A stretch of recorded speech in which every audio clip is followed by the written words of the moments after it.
join me on a boat in the absolute freezing cold of a northern winter, and I'm here in Estonia traveling across the Baltic, and we just come through the ice, and it's time to look at a new series that we have for this quarter on life everlasting, on death, dying and the future hope. And I hope we concentrate more on the future hope than death and dying. This one, the first one, is entitled Rebellion in a Perfect Universe, and of course that takes us to the beginnings of the great controversy there in Isaiah 14, Ezekiel 28, Revelation, all the other texts that we're familiar with in terms of what it really was like there in the beginning. Has continued on as the devil has challenged God and his rule, his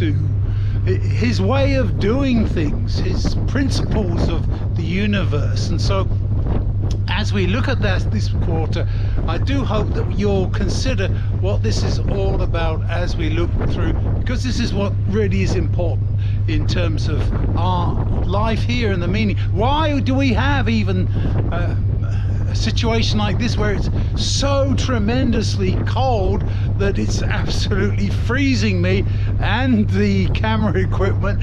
I'm going to have to continue this inside, but for the moment let's just consider what the whole purpose of our lives are here. And I would suggest it's to come to know God as he truly is. Let's consider that, and I'm going to go inside before I absolutely freeze to death. Well, that's much better.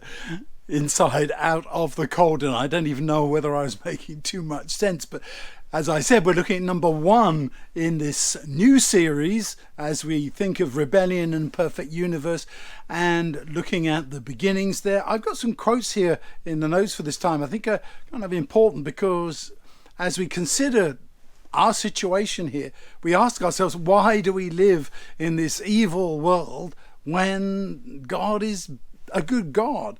And a quote from William Temple: the problem of evil, why does God permit it? Or if God is omnipotent, in which case permission and creation are the same, why did God create it? So very big question there. And then one from our good friend Sigrid Tonstad: the problem facing the human family and the core issue in cosmic conflict theology center on the character of God. And really that's what we're looking at.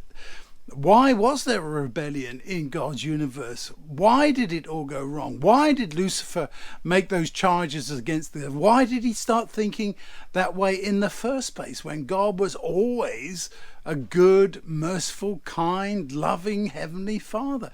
And why do we have such a bad picture of God that we so often misrepresent him? That's what we're going to be looking at this quarter as we study through all these various different aspects of the rebellion.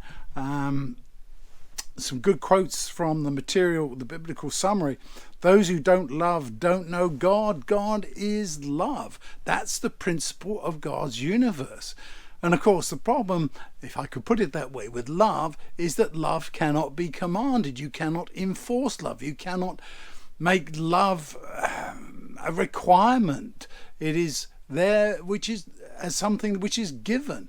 God gives us love. We give love in return. He cannot force us to love him. It's by, how could I put it, invitation, by persuasion, by loving us. He first loved us, and because he loves us, we love him too, because we see in him a wonderful person. So we're going to look at some of these really challenging questions this quarter.